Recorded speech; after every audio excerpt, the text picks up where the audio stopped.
Alrighty, hello every folks, and good morning. Welcome to yet another one of these dailies. Basically, we last ended this thing off on the Leonar duel, which is not exactly the ideal situation for this rule set by any means whatsoever. For those unfamiliar, basically this guy is immune to the main debuff that we primarily use, and we're not allowed to use a lot of the strengths of the archer, namely Fear and Breach.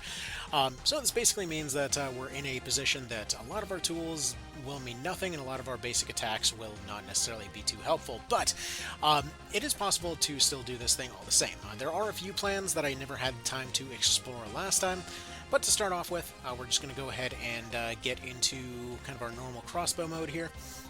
The first and most obvious way to obviously do something here is just simply going to be to try and rush him down early. We do have an elemental advantage that'll help there, but realistically speaking, if we can get a little bit lucky with his phalanx not rolling, that immediately gives a pretty massive advantage. That is not necessarily that realistic a lot of the time, though, so we're just going to kind of leave that as sort of a plan C there, as it were. More often than not, he'll get multiple kind of rush downs going, and you just kind of hopefully survive that. So hopefully, like in this case, his phalanx did roll. If it didn't, that would give us a few more options here, but let's see.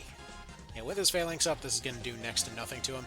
What we can do, though, is put on Jewel the Avatar. I probably should have buffed with that earlier, to be fair. But we're going to go over here, probably pick up that physical, and attempt to see if... yeah, hopefully we should be able to survive one more Rushing Gale if he decides to go for it. Since we don't have a shield, I did take that off last time. Hopefully we're the tempting target here, and if that's the case... okay, interesting. He decided to go for her instead. That's still potentially a good thing. I guess we'll find out. But there's a few things that can potentially be exploited here. We can potentially go for cards, sure. That's one way to handle it. If we want to go short bow, the best debuff to actually handle this guy is always going to be Dark Weight. I kind of stupidly did not invest into Dark Weight at all, so I don't have the points to use it here. Otherwise, it would just be a simple matter of running up to that cliff and hitting Dark Weight over and over, and he couldn't do anything, even with Phalanx. But seeing as I forgot to bring the main freaking tool for dealing with this guy, this is what we got right now. So for the time being, yeah, she's going to go ahead and there we go, Dark Weight him, which, actually come to think of it, I probably can use her for that. Don't know why I didn't think of doing that earlier. Oh, well, okay, here. Let's see if we can tempt him into attacking this way. Nope, he decided not to, but we get the parry. That works out decently. Gets a Rending Gale, no crits or anything. If she wants to, come to think of it, I really probably should just go Dark Weight her. That really probably, or sorry, should go drop, what am I thinking of? Drop the MP Leaf on her, because, yeah, if she's spamming Dark Weight, that's very notable. Although, did this thing just win it? Did it just happen anyway? Maybe. Let's see. He got his Phalanx. He's going for the double here. If one of them wants to miss, then this is still potentially survivable. Let's see.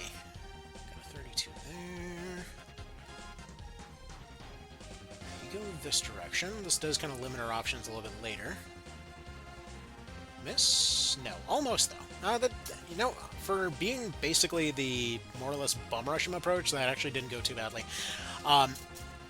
So, okay, yeah, a few different approaches to this. Obviously, that's going to be one way to do it. I think next we'll go and drop drop those cards over in Aerosol, because, yeah, if we want to get access to Dark Weight, seems like that'll be the fastest way to do it. So, we go forward, drop a buff item on Vice, so give him the ability to dodge, then essentially use her to Dark Weight him over and over, and that should hopefully leave him stuck, because if he's stuck, then Vice can run away, and hopefully heal, and that's just good stuff. Also, apparently the dogs are starting to freak out over nothing, as they do. Thank you, dogs. Okay, so you get yourself all nice and dodgy-like. Go. Hopefully Aerosol decides to get a little bit closer here. Perfect. Alright. Yes. Lots of chatter. You want to go ahead and hit him decently. Alright. that. Dodge that, please. Good. Alright. So if we roll one more dodge, that's actually pretty decent. If we get a dark weight on him here, then it should be possible to take a few turns to snipe him from up above, and we should have enough points to hopefully drop a few attacks from him from up here as well. Why are you wasting that on Tremendous Shot? Well, actually, maybe it's not a waste. If she gets a leaden and he pushes away enough? Well, it could work, maybe. Theoretically. We got that extra miss, though. And especially if he wants to go pick up that casual art. Oh, why? Wow. Okay, that's certainly an approach. That is certainly an approach that you could take. Definitely not a not approach that you could definitely not take. Now, hopefully he picks up the physical there. Hopefully she drops another... Nope, she's going for knocking him backwards. He's going to waste his rending, because of course, although if she takes that hit, that's potentially a little safer than Vice taking it. I mean, this is scuffy, but it could work. I didn't see a Phalanx roll, though, so if that's the case... I mean, not going to say no to that. So we get our 85 right here. And if they have any rendings or finishers left over, they actually should be able to rush him pretty well here. And she's going for the Shield Bash. Sure. I mean, it's not bad damage, at least. He goes for the double. He gets his Phalanx, I think, with one physical... Ah, okay, well, they're out of commission. Do we need 2 physicals or 1? Because we should have enough to be able to tank one of those hits. And he's out here as well. If we walk away now and we don't take that physical, there's the possibility of having 1 free turn. No, he got his move. Alright. Alright, what's this one? MP recharge. Alright, if we just pick this one up, then nothing's happened as of yet. We can get our immediate second turn. We can move over this way. That's probably just going to dink a 1, but if this hits him for a... Okay, here's what I'm thinking. We have 1 finisher and one bomb move, right? So we move over here. He didn't roll anything that time. So 1 finisher. Oh, there we go. That's him toast. Perfect. A little bit more card reliant than I would have preferred, but Aerosol with the dark weight. Nice little carry through there. So here's the thing. Here's why I screwed up here. Because this 100% could have just been done without cards, without anything. Just an MP leaf and a short bow if I had just leveled up his damn bows. So, I've shown this in several videos before, but there's absolutely no reason to rely on that. Anyways, so that works out decently well. Because, yeah, if you have access to Dark Weight, you can just pin him down to the bottom and keep moving back and forth, and he can't climb up the stairs fast enough to actually get to you. So, works out decently well. Anyway, then, did we no, this was not neutral. Also, I don't remember where I actually saved last, so we'll go ahead and drop there. Alright, do that. I just noticed I have the screen a little bit off. Sorry for that little bar on the left, which we'll fix right now. There we go. Fixed it. Alright, so Barbas did the Barbas thing, and then we moved on to other cutscenes, as we do.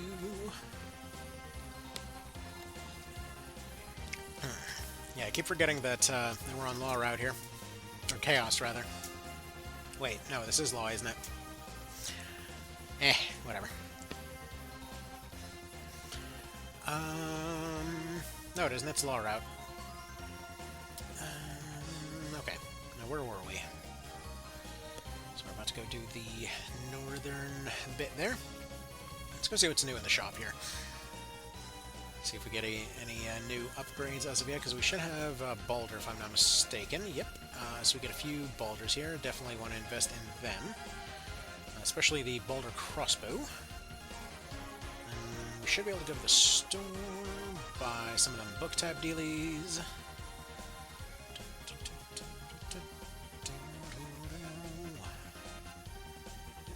We don't need melee weapons. weapons. We do need ranged weapons, though. We do need armor, get some jewelry, and get completely spent on cash, but it'll be worth it. We could do the blowgun trick, but I don't feel like doing the blowgun trick. Alright. Let's get at least 4 of these short bows. I feel like shield and short bow is going to be pretty darn useful. At the very least, a couple of crossbows. Basic bowgun is still going to do us pretty well here, but at least a couple of these crossbows, and then armor-wise. Let's see. 1 more piece, and some. We can't do Brigantys yet, but we can upgrade his armor at least a little bit.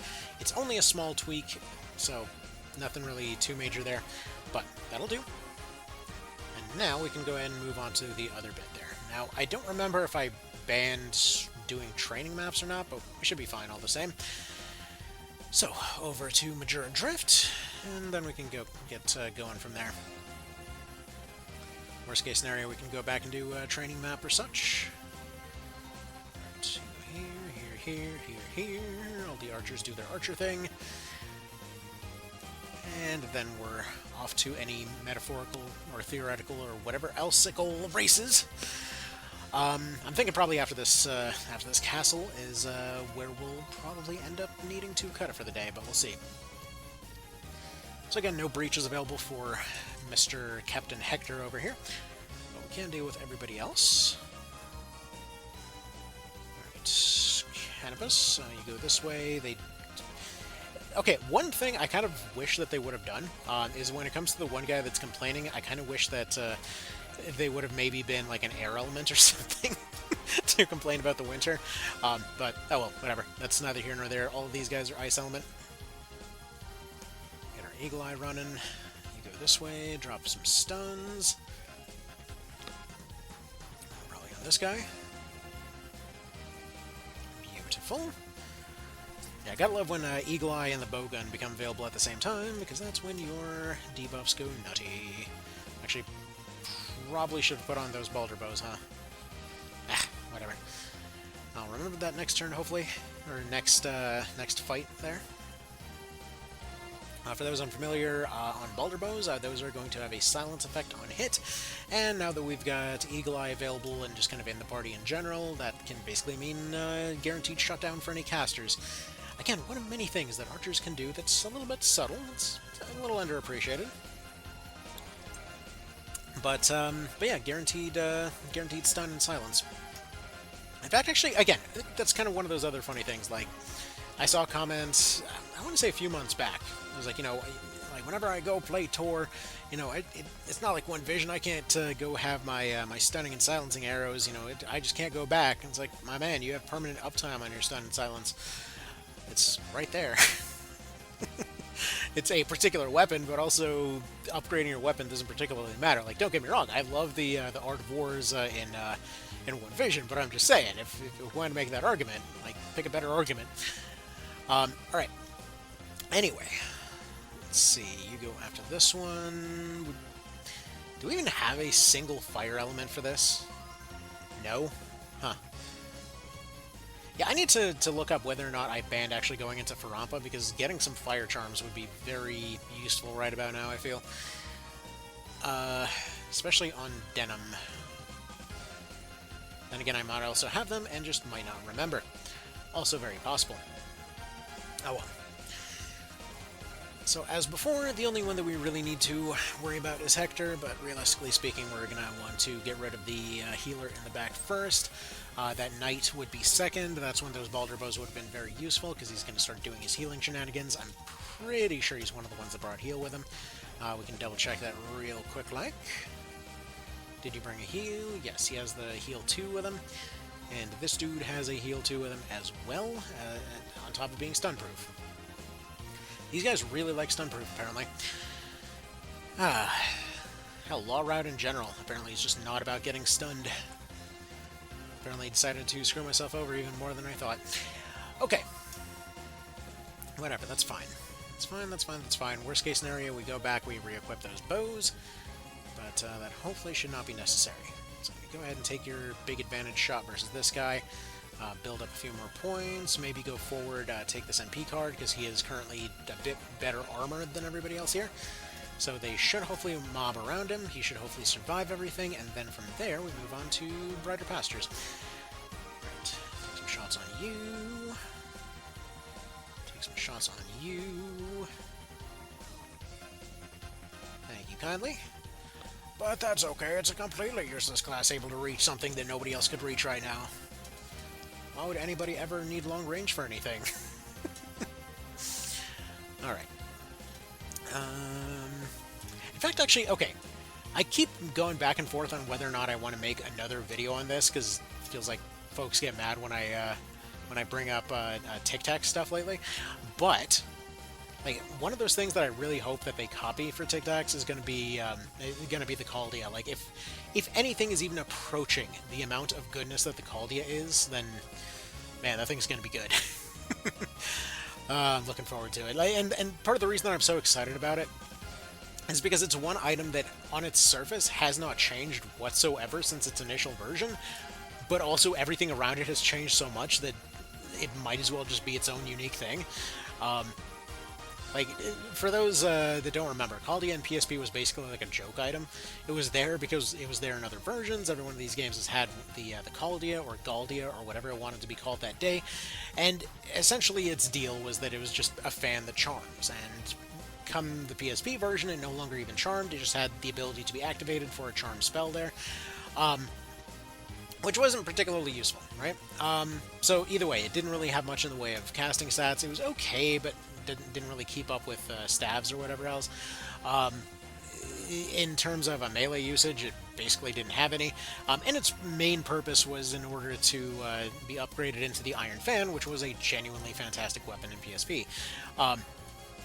That said, though, one thing that we did see is that the Caldia in something like Knight of Lotus there, you know, it got back its old SNES roots with its whole healing thing, or not healing thing, its whole charming thing, which is cool. But again, it's not really the full story. And then here we have stuff like concentration, allowing that charm thing to be super effective. We have the parry ranks on it that allow it to be super effective versus, let's say, like archers, like we're seeing here.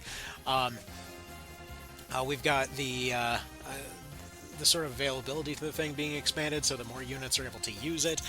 We've got stuff like the fact that the Iron Fan is not necessarily as oppressively powerful in this version, so by comparison it's actually worth using and stuff like that. It's just nice. Like, it's cool to see that the Iron Fan, which was just sort of this obligatory thing, instead got shifted to kind of this interesting middle ground where it's kind of like the Caldia for Terror Knights, rather than you know, the Caldia being the thing that you get in order to make an Iron Fan.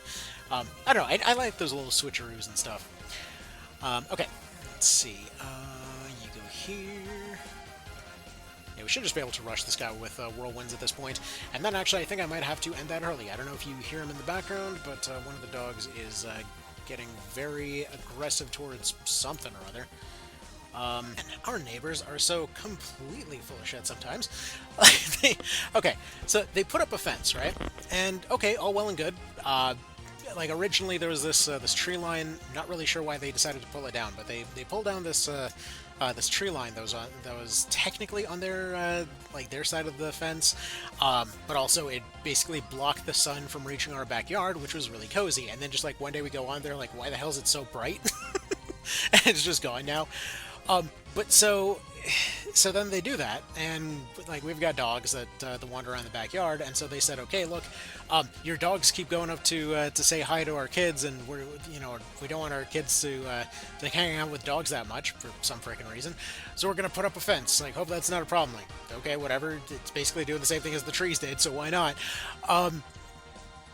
You know, like, not directly saying that, but basically just thinking, like, yeah, it's like, I don't know why you're why you're asking for permission to fix the problem you created, but okay. Anyways, though, like, it comes to turn out later, it had absolutely nothing to do with dogs or anything else. Like, there's a limit on how many chickens somebody can have where we live, and so, like, I'm pretty sure they're like double or triple the limit on those chickens.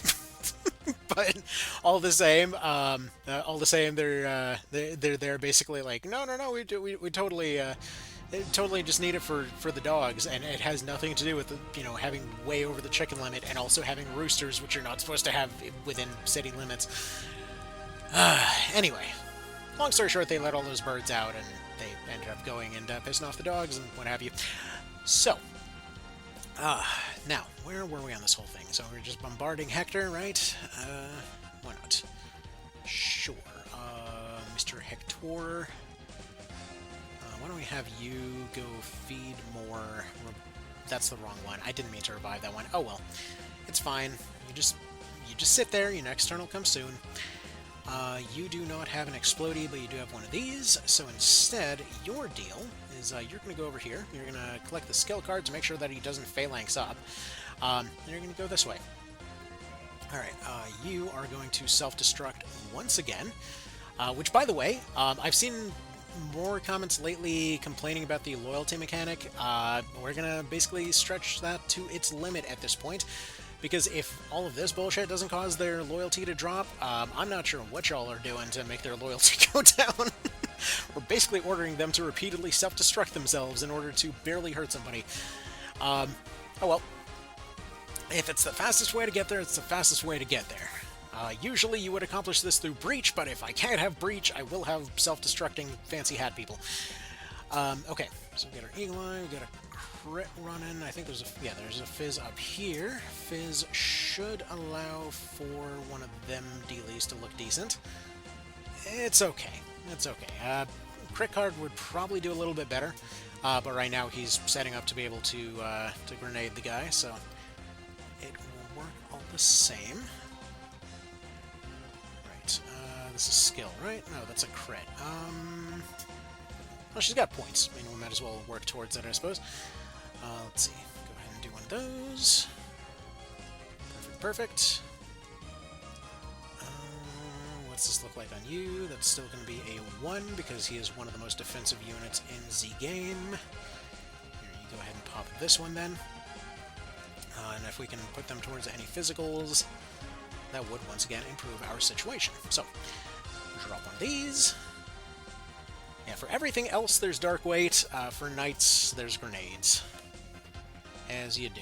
And once Denim gets his next turn, that's when things should be ideal here. Because we're running no elemental advantage. I should probably point out for context, because that's always kind of important in these situations.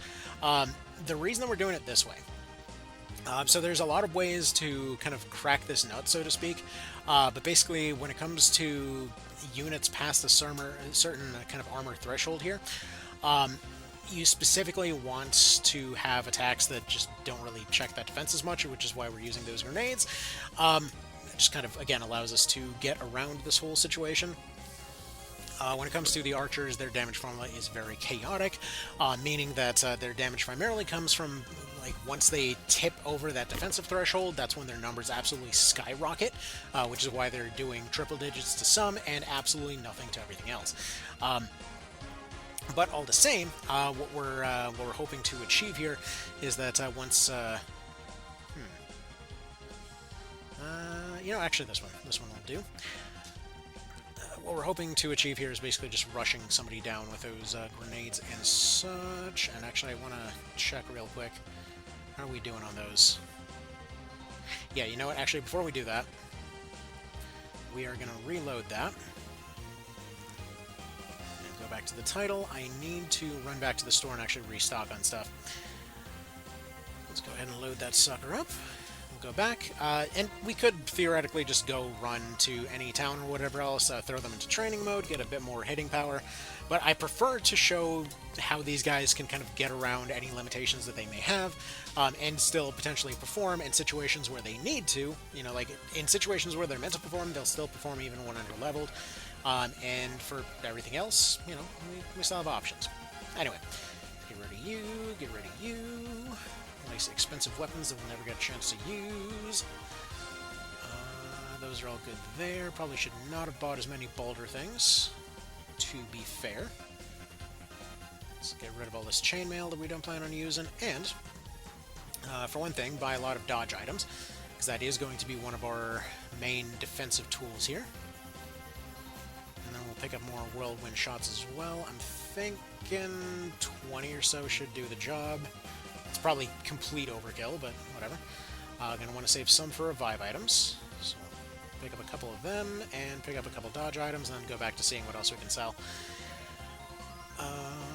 Yeah, we're not even bothering with healing, because realistically speaking, knocking down and getting those instant turns is just going to be more valuable. Alright, here's all these spells we can't use. Get y'all out of here. Alright. Go back to here. First fight is probably going to be a bit of a freebie, so whatever, just 3 more revives, a few more dodges. There we go. Down to our last pennies, but after this next bit we should be fine. Alright. So yeah, Brigantys is going to be 2 fights. Second one is the Hector fight. First one is going to be just versus a couple of leaders there. So, first things first, you are going to want this boulder. That's going to slightly boost his hitting power, but due to the fact that he can fly, he's going to be able to get in a position a lot easier. A few of these we're going to swap over to boulders, but they're still going to be a little limited, unfortunately. Let's swap you over as well.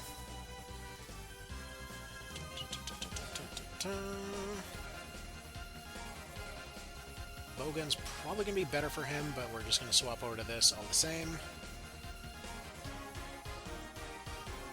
Hopefully his finisher is going to be his main thing that he wants to be using.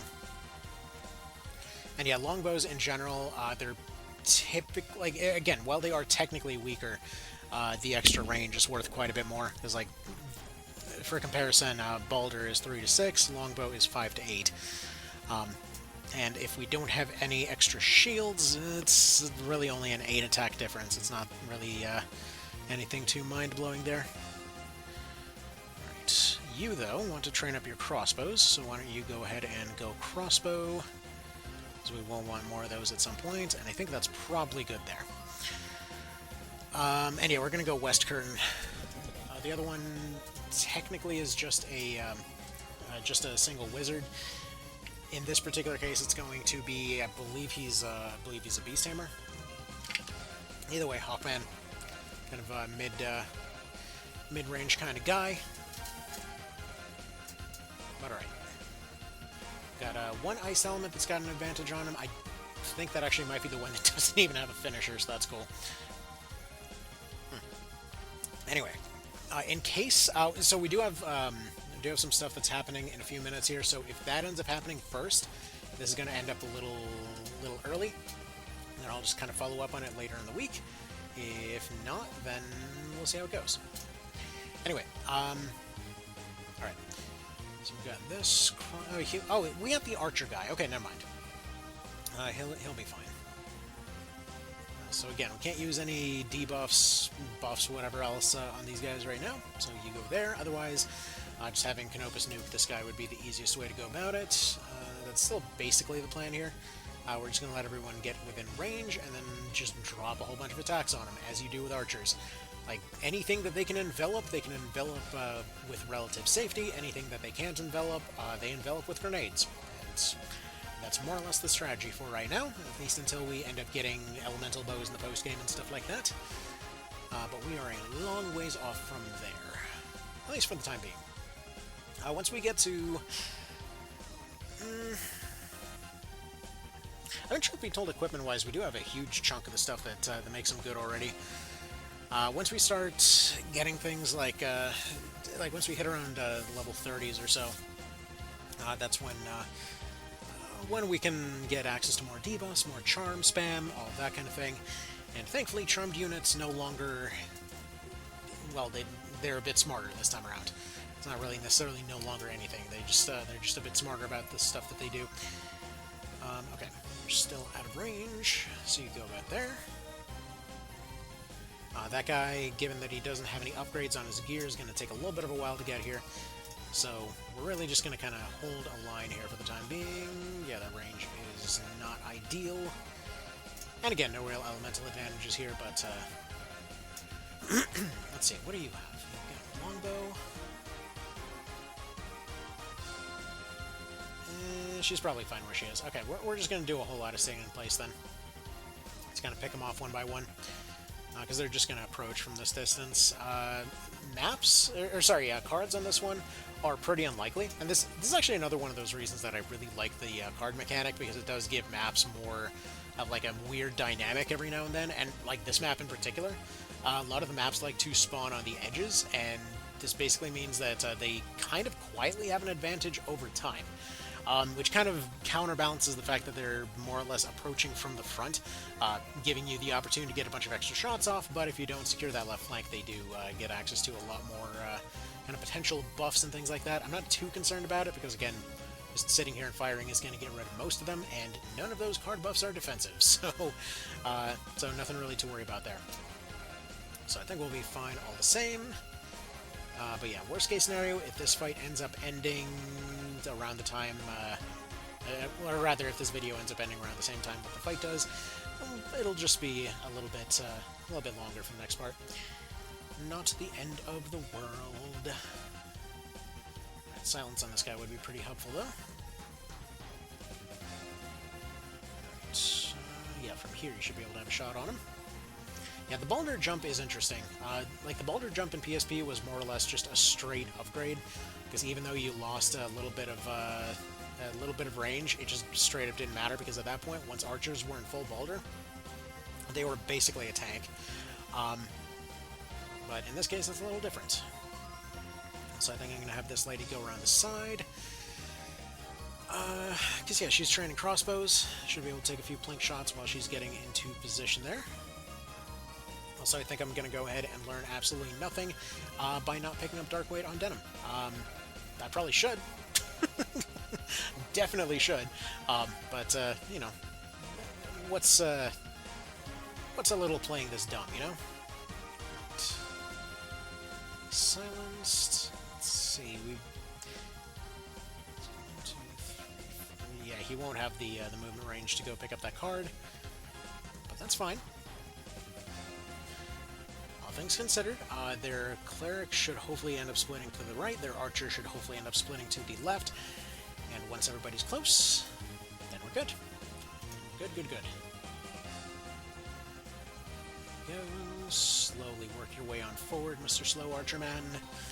Thankfully, once they're silenced, like the Cyclops basically has nothing here. He's got some counterattacks, but he's never going to use those manually. So, he's just toast. He's going to get to sit here, and a lot of units are going to be the same way. Just continue building up MP, and then anything that does not immediately die gets cluster bombed with any kind of finishers that we have. That's the benefit of archers. It's like if the basic missile spell was free, and everybody else got to sort of build up towards the bigger ones while using those, instead of burning out while using them.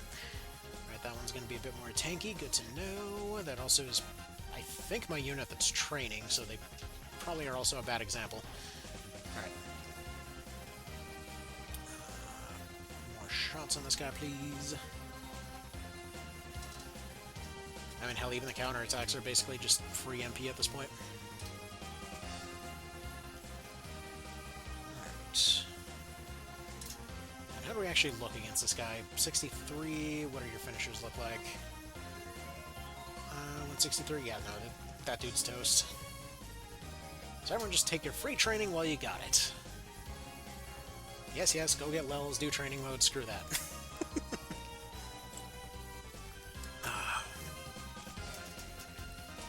Honestly, once they achieve parity with basically any teams going up until about Chapter 4, these guys are fairly OP in a lot of senses.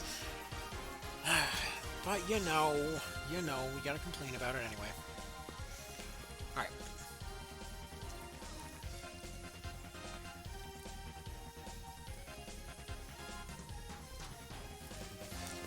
Oh yeah, that's the paradigm shift guy. I forgot about that.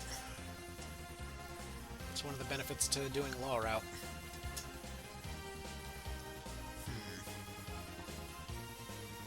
Yeah, I keep I keep being tempted to do all kinds of stupid runs for this game, and then just like stuff keeps interrupting in a very frustrating manner. I've been theorizing over and over about going back to do Pacifist and all that kind of thing. I want to. But at some point. But probably once this is finished, Pacifist is going to be the next one.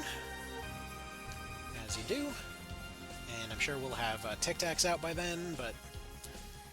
oh well, I really expect to cover this a lot more than Tic Tacs, to be honest. I'm sure there's going to be some interesting changes made with it. I'm sure the hard mode is going to be interesting, but also it's never going to be TO regardless of anything, so there's that. Anyway.